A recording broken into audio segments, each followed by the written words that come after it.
नमस्कार साथियों। भारतीय इतिहास में महत्वपूर्ण दलित आंदोलन जिसका नाम चन्नार क्रांति के नाम से जाना जाता है, यह केरल में हुआ था 1813 से 1859 के बीच में। ऐसी व्यवस्था लागू की गई थी जो आज के दौर में अगर उस पर हम बात करते हैं तो बात करने में ही लज्जा आती है, शर्म आती है कि इस तरह के घिनौना हमारे भारतीय समाज में यह प्रथा लागू की गई थी। यह ब्राह्मणवादी सामंती तत्वों के द्वारा गरीब और जो दलित वर्ग है, शूद्र वर्ग है, उनको ऊपर ला दी गई थी। इसके चर्चा करना ज़रूरी हो जाता है आज के संदर्भ में। जब से सरकार आई है वर्तमान में 2014 के बाद, ऐसे जो उनके कुकृत्य हैं पुरोहितवाद का, वो इतिहास के पन्नों से धीरे धीरे इरेज किए जा रहे हैं। 2016 में भी एनसीईआरटी की किताब से इसे हटा दी गई, चन्नार क्रांति को, ताकि उनके कुकृत्य और कुकर्मों का वर्तमान पीढ़ी न जान पाए। लेकिन इतिहास छिपाया नहीं जा सकता है। हाँ, कुछ दिनों तक के लिए, कुछ अवधि के लिए ओझल किया जा सकता है। उस समय का केरल का नाम था त्रावणकोर। वहाँ जो शूद्र या निम्न जाति के जो समुदाय थे, नादर समुदायों को कपड़ा पहनने की इजाज़त नहीं थी, तन ढकने की इजाज़त नहीं थी। यहाँ तक कि पुरुषों को भी तन ढकने की इजाज़त नहीं थी। महिलाओं को तो छोड़िए, पुरुषों को भी नहीं थी। महिलाओं को खुले स्तन रखना पड़ता था, और जो महिलाएं स्तन ढकने की कोशिश करती तो उनसे टैक्स लिए जाते हैं। सोचिए कितना आज के दौर में कितना ये घिनौना लगता है। महिलाओं द्वारा अपने स्तनों को ढकने वाले ऊपरी शरीर के कपड़े पहनने के लिए अधिकार की लड़ाई लड़ी गई, जिसे चन्नार क्रांति के नाम से जाना जाता है इतिहास में। एरावा और नाडर जो शूद्र वर्ग में आते थे, इनके महिलाओं को कुप्पायम यानी स्तन ढकने वाली जो बनियान होता है, पहनने की मांग को लेकर आंदोलन शुरू हुआ। इस सिस्टम को, इस प्रणाली को, इस व्यवस्था को बनाए रखने वाला और लागू करने वाला वहाँ के एक ब्राह्मणवादी सामंती महाराजा मार्तंड वर्मा था। 1729 को यह टैक्स लागू किया गया कि महिलाएं अपना कमर का ऊपरी हिस्सा खुला रखेगी, और जो महिलाएं स्तन ढकेंगे उनको टैक्स देना होगा, कर देना होगा। और सिर्फ इतना ही नहीं, यह घिनौना और भी है।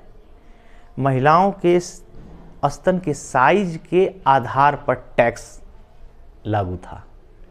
जिसका ज़्यादा बड़ा स्तन हो उसका टैक्स ज़्यादा देना होता था, और जो महिलाएं स्तन ढक लेती थी उसको टैक्स देना होता था, नहीं तो खुला रखना होता था।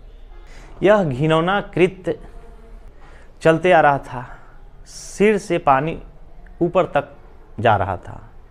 जो नहीं टैक्स पेड करते थे या मंदिरों में, रास्तों में अगर उनके जो शागिर्द थे, कर्मचारी थे, वह हमेशा घूम करके देखते रहते थे कि कोई स्तन को ढके हुए तो नहीं है।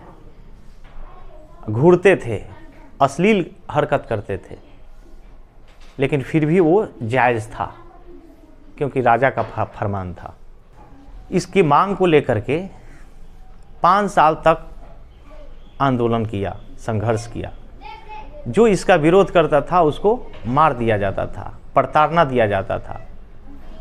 उसके कर्मचारी रोड पर निगरानी करता था, गली मोहल्ले में निगरानी करते रहता था। जब ये लोग मांग किया कि हमें भी कपड़ा पहनने की इजाज़त दी जाए, तो वहाँ के महाराजा ने फरमान जारी किया कि दलित महिलाओं को स्तन ढकने का अधिकार नहीं है।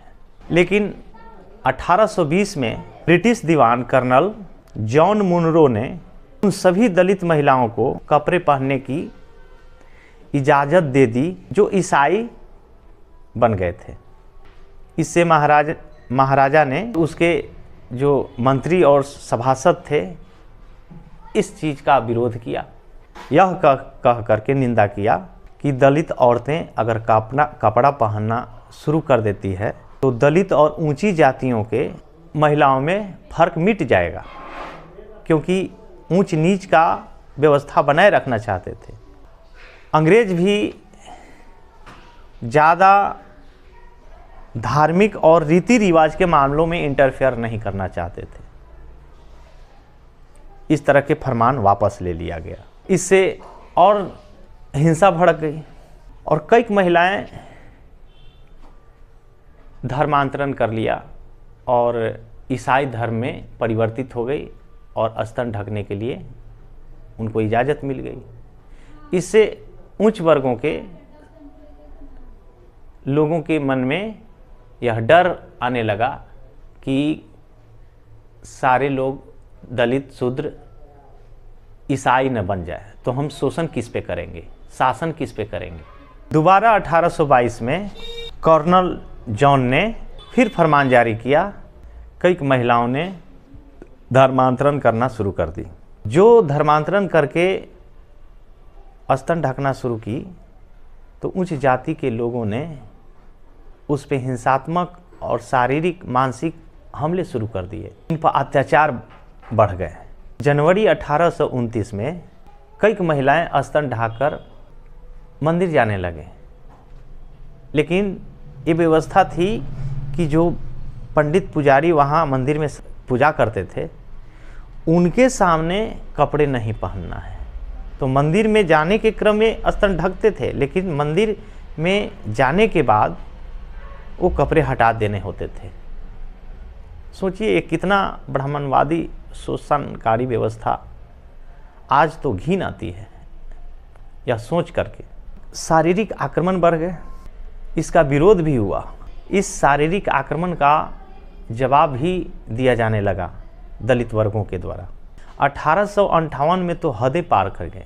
ऊंची जाति के मर्द बीच सड़क में भाले की मदद से पयम जो ऊपरी कपड़ा उतारने लगे और दो औरतों के साथ ऐसा घिनौना हरकत किया कि कपड़ा फाड़ दिया, उन पे हमले शुरू कर दिया और दोनों औरतों को सार्वजनिक रूप से पेड़ से फांसी दे दी गई, पेड़ पर चढ़ा दिया गया। दलित बस्तियों में आग लगाया जाने शुरू हो गया और वहाँ के राजा को आदेश दिया, वहाँ के गवर्नर ने, मद्रास के गवर्नर ने, कि इस हिंसा को तत्काल रोकी जाए।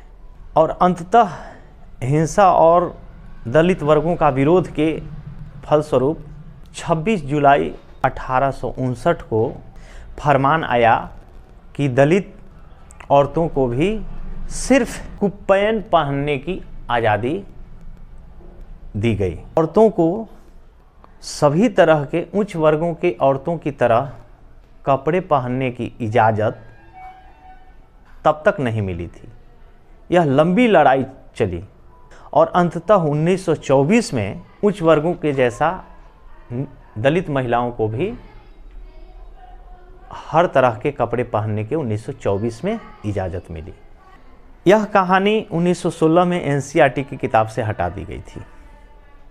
सोचिए यह आज के बर्दाश्त से फालतू है। इसी कड़ी में 1803 में ही चरथेला गांव के एक नंगेली नाम की महिला विरोध किया कि हम भी अपना स्तन ढक के रखेंगे और सार्वजनिक जगह पर गलियों घरों में हम अपना कपड़ा पहनेंगे कुप्पायम को।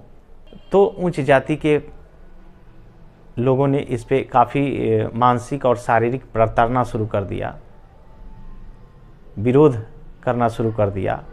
खुलेआम इनके इज्जत आबरू से खेले गए और अंततः अजीज आकर इन्होंने नांगेली, जब महाराजा के कर्मचारी सुना कि ये कुपायम पहन रही है, तो इसको रोकने के लिए और टैक्स लेने के लिए, कर लेने के लिए घर पहुँचे और विरोध भी किया कि हम टैक्स नहीं देंगे लेकिन कपड़ा पहनेंगे। अंततः इन्होंने ऐसा कर दिखाया और उस समाज को हिला करके रख दिया। वो अंदर गई, टैक्स देने के बहाने, टैक्स लाने के बहाने अंदर गई और अपने हांसुए से दोनों स्तनों को काट कर केला के पत्ता पर कर्मचारियों के सामने पेश किया और सब देखकर स्तब्ध हो गए, शौक लग गया और नांगेली ज़्यादा ब्लीडिंग होने से वहीं मूर्छित होकर के गिर गई और मर गई। यह खबर पूरे उस क्षेत्र को हिलाकर रख दिया। उसका जो पति था, पति भी उसी के चिता में जिंदा जल गया, अपने आप को उस चिता में आग के हवाले कर दिया। ये विश्व में पहला इतिहास है जो पहले सती प्रथा होती थी, तो महिलाएं विधवा हो जाती थी, पति के साथ सती होती थी, चिता में जलकर जान देती थी। ये पहला पति था जो पत्नी के चिता में अपने आप को आग के हवाले कर दिया। यह काफ़ी दर्दनाक और भयावह स्थिति कहा जाता है और पूरे भारत के लिए यह शर्म की बात, जो हमारे यहाँ मनुवादी ब्राह्मणवादी व्यवस्थाओं ने इस तरह के टैक्स और सिस्टम को बनाए रखा। और नांगेली आज भी वहाँ के शूद्र की महिलाओं और सभी महिलाओं के लिए प्रेरणा स्रोत है, जो यह कदम उठाकर पूरे इतिहास में भूचाल ला दिया था।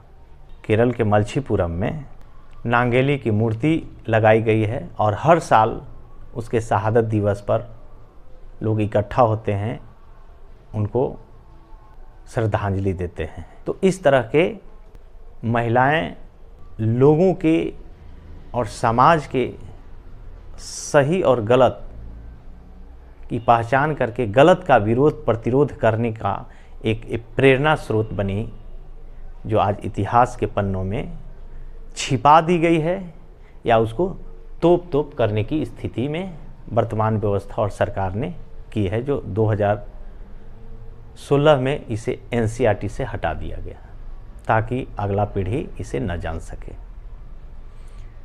इसे कहते हैं चन्नार की क्रांति।